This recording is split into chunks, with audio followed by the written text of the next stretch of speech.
Welcome back to my channel. Ito na naman si Inday Bagat, ang iyong open-minded vlog. So, shout out pala kay Sir Edmond Mix TV Vlog na palaging nagko-comment sa aking mga video.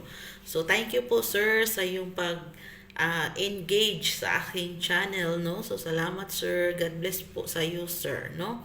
So, for today's video, ang topic po natin ay yung mga tips po na maibibigay ko sa inyo na kailangan nyong gawin para mas lalo pang kainin ang inyong saging.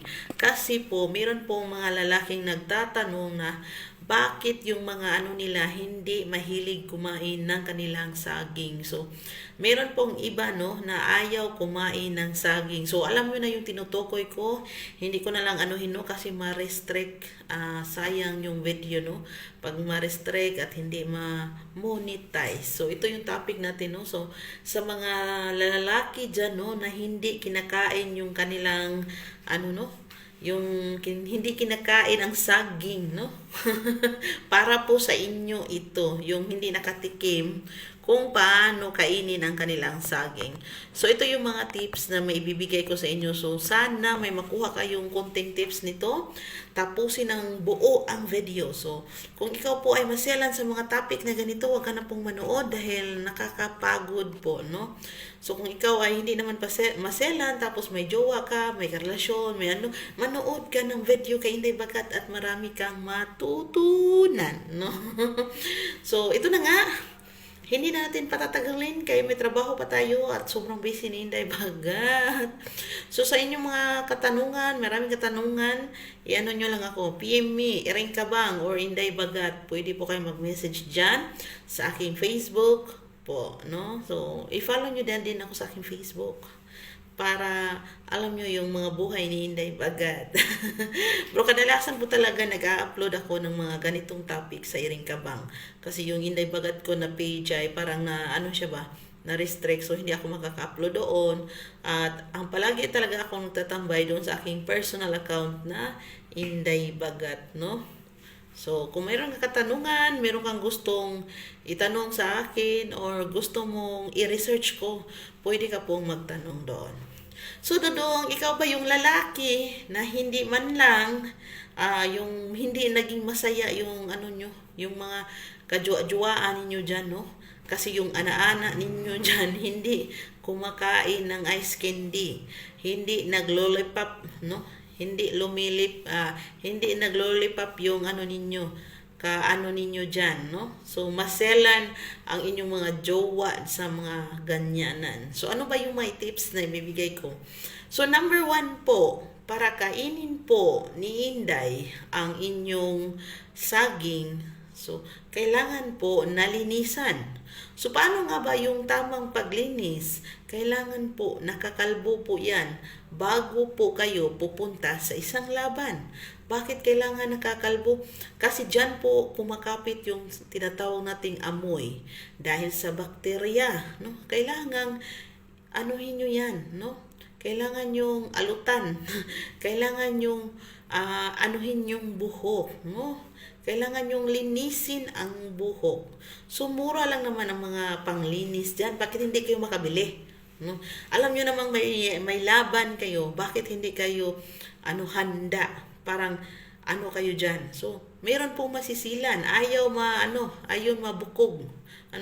Ayaw matinik. So, ayaw nilang kumakain sa mga ganyan na mabuhok, Kasi nga, nabibilaukan yung iba. Yung iba naman may masamang amoy. Lalo na kayo mga Dodong, hindi kayo marunong maglinis. Pag nakaihi kayo, diretso lang kayo ganyan-ganyan, hindi nga kayo marunong maghugas.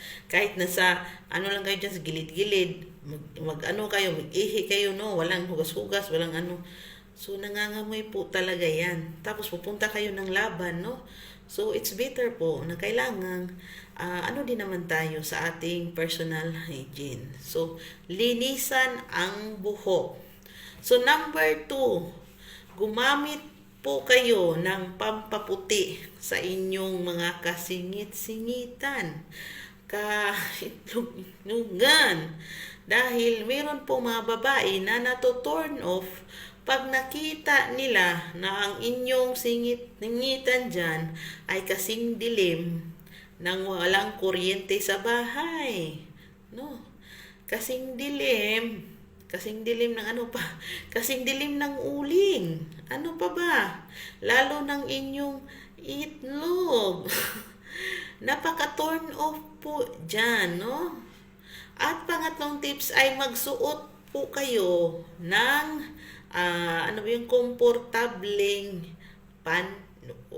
yung kuton po ang isinusuot ninyo dyan. No? Kailangan po natin ng kuton para naman fresh na fresh at hindi magiging bulok at hindi amoy bulok. At palagi pong maghuhugas, no? Kailangan ginuhugasan po yan bago po kayo nakikipaglaban.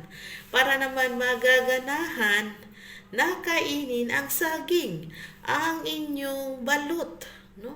Masarap kumain ng balot, masarap kumain ng itlog, masarap kumain ng saging pag ito'y kaya-aya tignan. So number 1 po talaga yan, yung physical appearance ng inyong ganyan. So number 2 na maipapayo ko sa inyo para naman gaganahan, kasi meron po talagang mga babae na masiselan pagdating sa mga ganito, parang naduduwal, na hindi mo talaga siya ma-force na, kainin mo naman, bakit ayaw mo kainin ang sa akin?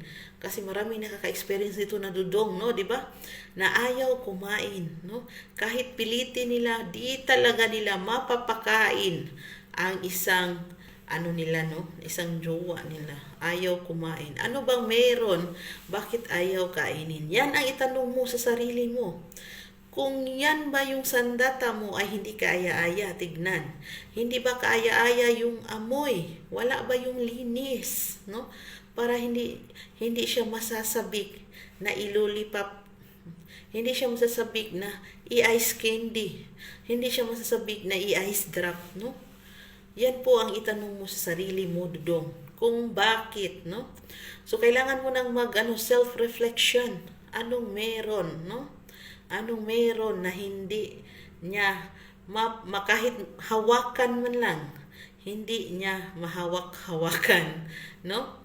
So, kung inosente pa talaga yung babae, parang wala pa talagang alam sa buong mundo, hindi mo talaga siya mapipilit. Kasi based on my experience, hindi talaga ako ganyan noon.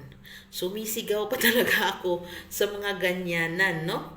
Parang parang parang nasyasyak pa ako noon na, uy, ganito pala yun, ganito pala yung mga ganyan pala, kasi yung wala pa tayong kamuwang-muwang. So hindi mo siya mapo-force na sige, anuhin mo ganun. So pero kung marunong kang magturo at ipaliwanag mo sa kanya, no, yan ang second tips, yung marunong kang magpaliwanag sa kanya na ganito, the more na ganito, ganyan, no. Yun, marunong kang magpaliwanag. So, the more na marunong kang magpaliwanag at maintindihan ng kapareha mo ang mga bagay na ganyan, so wala naman sigurong kung hindi siya marunong. Lalo na kung master ka sa mga ganyan, dudong. So, mabilis matuto pag ang master nila maganda din magturo. So, yan po yung tandaan ninyo. Natututo kami, mga babae, kung marunong kayong magturo. Hindi po namin kusayang ginagawa kung hindi yun master ang nagtuturo sa amin. So kung master ang nagtuturo sa iyo, so of course, kung gusto mo ng magandang produkto, maganda din ka magturo, 'di ba? Yan ang second tips. So third tips, kung paano mo mapakain, kasi nga hindi mo talaga natikman, nakakainin yung mga balot, mga saging, mga dyan, no? Para lang kainin yan, no? Ito yung third tips na maipapayo ko sa iyo, no? Yung yung una mo siyang kainin. Una mong kainin ang bibingka, no? Kasi ang utak ng babae, kinakain nga yung bibingka ko. Paano pa kaya, no? So, hindi siya maselan sa mga bagay. Bakit ako maging maselan? Bakit ako magiging arte? No? kinakain nga yung aking bibingka. No, di ba? Kinakain ng bibingka. Bakit hindi ko kainin yung saging, di ba? So parang may choices ang babae. Kasi kung ikaw rin dudong, no, hindi ka rin kumakain. Of course naman, it's unfair. Ayaw mong kainin, so bakit ako kakain? So once po nakakain ka ng bibingka, of course kakain din ako ng saging. Para patas po, di ba? Para 100% patas. Hindi po porket kailangan ako lang. Ikaw din. So yan po. It takes two to tango. English ba to? So, yan lang po muna ang ating tips na may bibigay ko. So, sana may nakuha kayong konting kaalaman galing lang dito kay Inday Bagat. Sa susunod na video naman, kasi busy pa si Inday Bagat. So, don't forget na alam nyo na at alam nyo na yon. So, bye-bye for now.